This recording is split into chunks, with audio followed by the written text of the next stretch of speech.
One of the biggest concerns I have as a permanent makeup artist is that our clients are following the aftercare. And if you are searching for a way to look after your brows after you've had microblading or ombre brows, this is the video for you. You've had your brows done.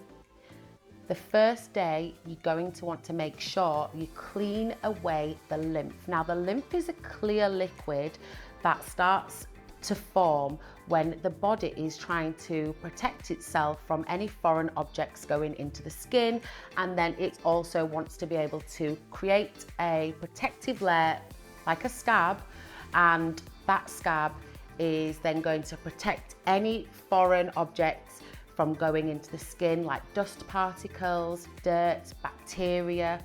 So we don't want it to scab, because when the brows scab, it can easily be knocked, and that can pull out the pigment from the skin, and that way you don't get good retention.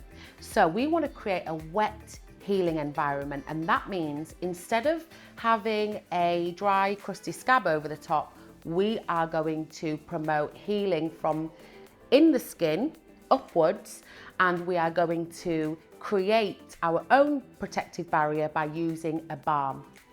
That's the Aftercare product. Now, I have my own Aftercare product, and it's called PMU Dew. And I also, if we don't have that, I also do like the Hustle Butter.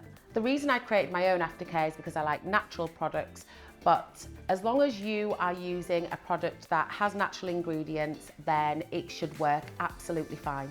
First off, we are going to make sure we clean the brows 3 times a day for the first 7 days.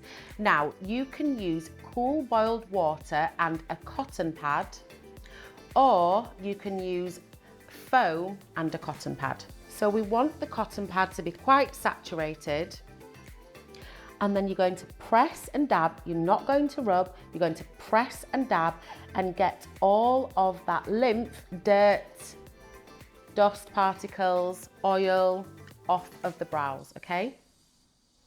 Now, once that's off, we're going to take a dry cotton pad and dry it.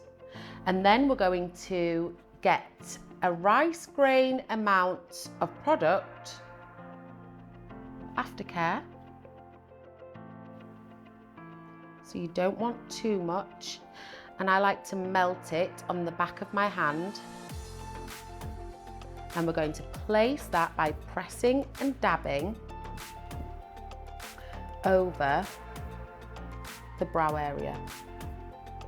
So if you have thick hairs, you want to make sure that it gets behind the hairs, behind the brows, and you want to make sure the whole of the brow is covered.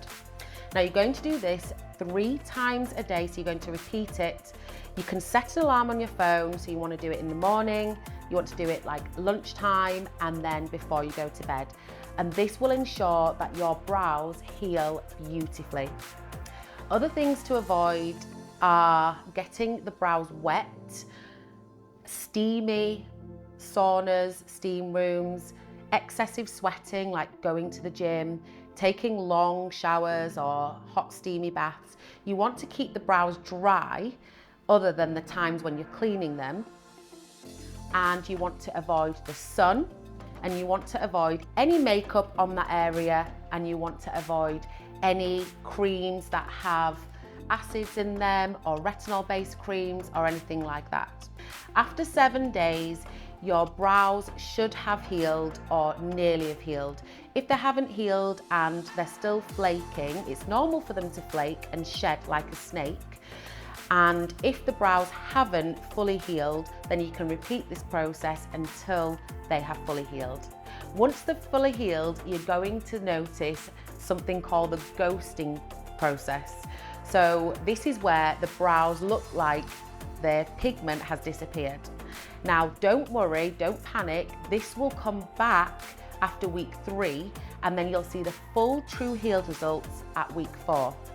I like to do my touch-ups at week 8, and that way I know my skin has fully healed, and then if some more pigment needs applying to the skin, I can do so with the skin being in healthy condition.